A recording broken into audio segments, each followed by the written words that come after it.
La suppression de l'ISF, ou plutôt sa transformation en impôt sur la fortune immobilière, mais aussi l'instauration de la flat tax, deux mesures phares du début du mandat du président qui lui ont collé l'image au basque, scotché cette étiquette de président des riches.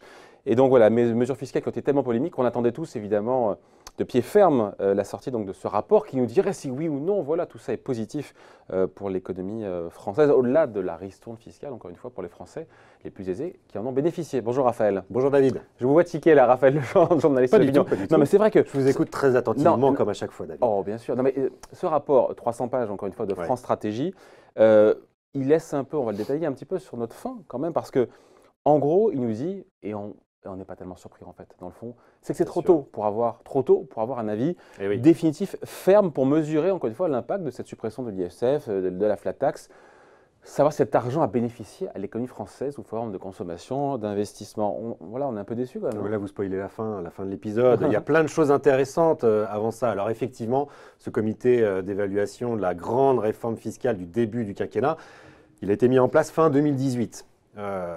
On rappelle que la suppression, la transformation de l'ISF en IFI et la mise en place de la flat tax, ça a commencé en 1er janvier 2018. Ouais. C'est encore très, très récent. Alors bien évidemment… ça fait 18 mois quand même. Oui, ça fait 18 mois, mais enfin pour transformer les comportements des acteurs, des ménages, et puis surtout pour prendre le temps d'analyser les données très scientifiquement. C'est un comité scientifique, et bien tout ça prend du temps, d'autant plus… Il y a qui dans ce comité? Parce que France Stratégie, c'est donc un organisme, un think tank qui dépend de Matignon, du Premier ministre.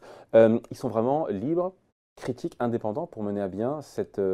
évaluation, cette mission d'évaluation. Il y a qui d'ailleurs? Il y a une grosse pression politique évidemment sur ce premier rapport qui va donner un peu le là pour la suite. Souvenez-vous qu'Emmanuel Macron, encore au printemps fin avril, a redit que si la mesure ne portait pas ses fruits, il pourrait revoir la copie sur l'ISF. Donc c'était un rapport qui était très attendu et qui était sous haute pression politique. Qui on trouve dans ce comité d'évaluation? Il est effectivement présidé par un économiste, Fabrice Lenglart, qui est l'ancien numéro 2 de France Stratégie. Donc tout ça reste dans la maison. Vous avez beaucoup d'universitaires, mais vous avez aussi des partenaires sociaux, des hauts fonctionnaires, des membres de l'administration. Donc on ne doute pas de leur probité intellectuelle. C'est assez large, c'est un travail très sérieux.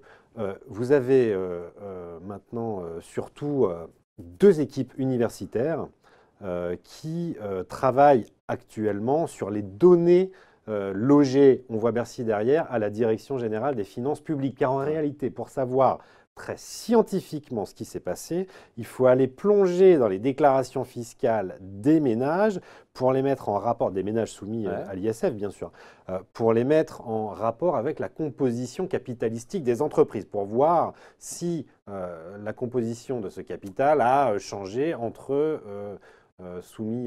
contribuables soumis à l'ISF ou pas. Tout ça, c'est un travail de bénédictin.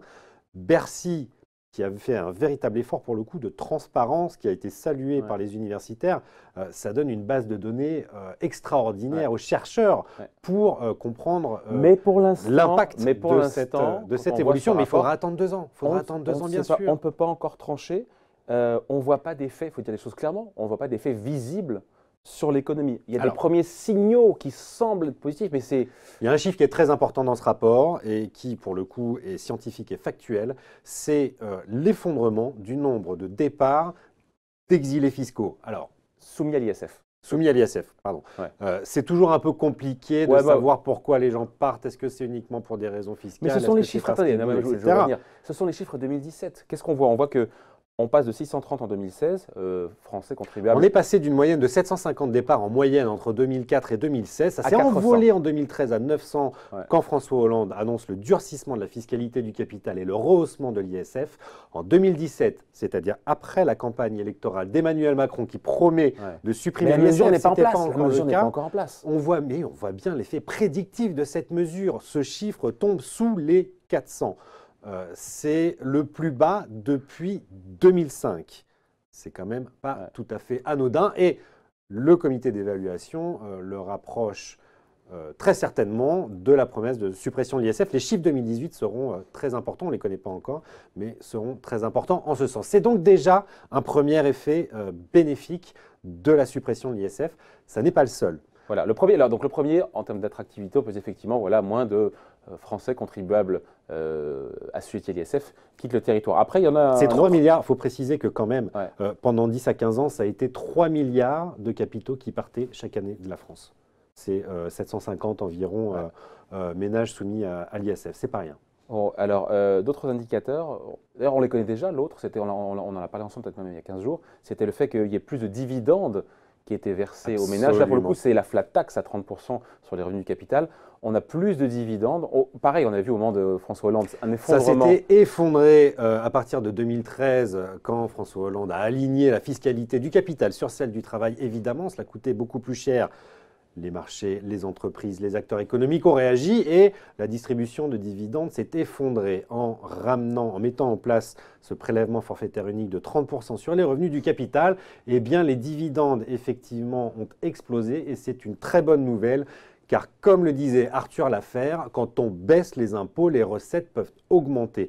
L'augmentation du montant des dividendes a apporté des recettes nouvelles qui n'avaient pas été appréhendées par Bercy, plusieurs centaines de millions d'euros, qui font que la réforme, dit-on à Matignon aujourd'hui, pourrait être en fait neutre. On a On n'en très est pas encore là. nettement On n'en est pas encore là. baissé le taux d'imposition, mais elle pourrait être neutre, voire légèrement excédentaire, du fait de l'augmentation de la distribution du nombre de dividendes sur lesquels les ménages payent de l'impôt sur le revenu et des cotisations sociales. Après, il faut voir si ces versements de dividendes ne se font pas au détriment Des salaires. des salaires, de Et ça, on ne le sait pas l'investissement. Et voilà. Mais pas de l'investissement. Enfin oui, si, de l'investissement, oui. Mais alors, je pourrais retourner l'exemple inverse. C'était le principal défaut pour moi de l'ISF sur les entreprises, et notamment les entreprises de taille intermédiaire, ces grosses PME qui font l'emploi en France. Les règles fiscales avant 2017 faisaient que les actionnaires de ces ETI, qui sont souvent des entreprises familiales, c'est l'équivalent du Mittelstand allemand, étaient soumis à l'ISF car ils détenaient une partie de cette entreprise et on n'était pas exonéré d'ISF. Ils n'étaient pas exonérés d'ISF dès lors qu'ils n'étaient pas dirigeants. Si vous êtes dirigeant de votre entreprise, vous êtes exonéré. Si vous êtes le cousin qui a juste 10% de la boîte mais qui n'est pas dirigeant, eh ben vous devez payer l'ISF. Et ça crée des petites tensions dans les familles.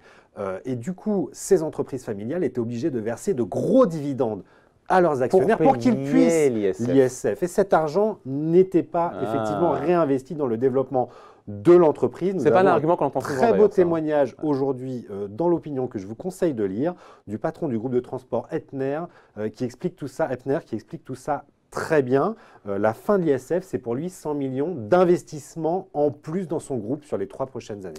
Bon, donc on peut dire quoi aujourd'hui avec cette suppression de l'ISF, sa transformation en IFI? Cette flat tax, on peut dire quoi? Qu'a priori, qu'elle a coûté moins cher que prévu. Elle coûte un peu moins cher que prévu, qu'il y a a priori un peu moins d'exilés fiscaux soumis à l'ISF qui quittent la France, qu'on se verse plus de dividendes, à voir si c'est pas au détriment des salaires, ça on ne sait pas. Mais pourquoi on n'arrive pas à trancher, à dire voilà, pourquoi c'est si difficile de dire voilà, ben, finalement c'est bénéfique ou c'est pas bénéfique? On est encore une fois, est-ce qu'il n'y a pas le risque que dans 18 mois on nous redise la même chose, qu'on finalement on ne sait pas? Et pourquoi c'est aussi difficile? Dans 18 mois, on y verra quand même un peu plus clair parce que les recherches scientifiques pourront vraiment indiquer une dynamique. Pour l'instant, le comité n'a pas voulu rendre copie blanche et donc a fait une étude qualitative auprès notamment des conseillers en gestion de patrimoine. Oh, ils ont interrogé 90 réponses. 90 voilà, mecs. Ça vaut ce que ça vaut. Première dynamique, c'est que les CGP constatent plutôt une baisse des investissements. Les conseillers en gestion de patrimoine constatent plutôt une baisse de l'investissement dans l'immobilier. C'est normal. On a mis en place l'impôt sur la fortune immobilière qui est donc taxé. L'investissement en immobilier baisse, a priori au profit de l'assurance vie en unité de compte, c'est-à-dire des assurances vie investies en actions des entreprises. C'est ce que voulait le président. C'est tout le fond de cette réforme qui est fait pour orienter l'épargne des Français vers le financement des entreprises.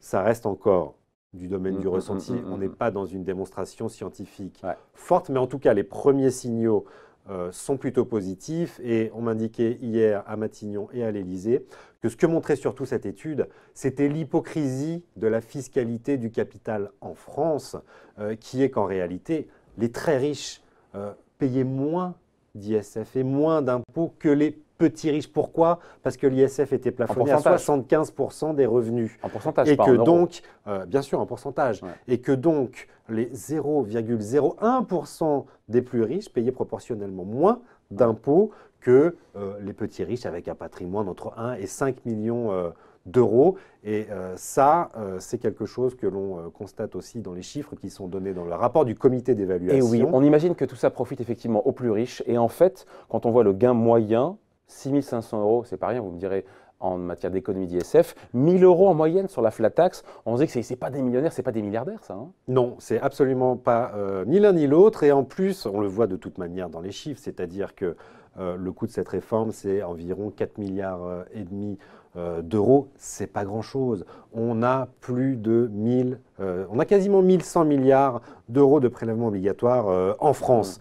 Donc, pardon, cette suppression de l'ISF et la mise en place du PFU, c'est une goutte d'eau dans le monde des PO. Et effectivement, on voit qu'au final, 6 500 euros, ça peut paraître une somme importante, effectivement, mais c'est sur l'année et ça représente finalement une recette assez moyenne. Voilà, on n'aura pas éteint la polémique, en tout cas pour ceux qui veulent la rallumer autour de l'ISF et de la flat tax. Quelques signaux donc positifs, mais encore une fois, rien de scientifiquement qui prouve. Il faudra attendre 18 à 24 mois encore pour que mais les on sera où dans 18 à 24 universitaires, mois juste avant l'élection présidentielle. Eh ben voilà. Bon, on en reparlera. Allez, merci beaucoup. À bientôt.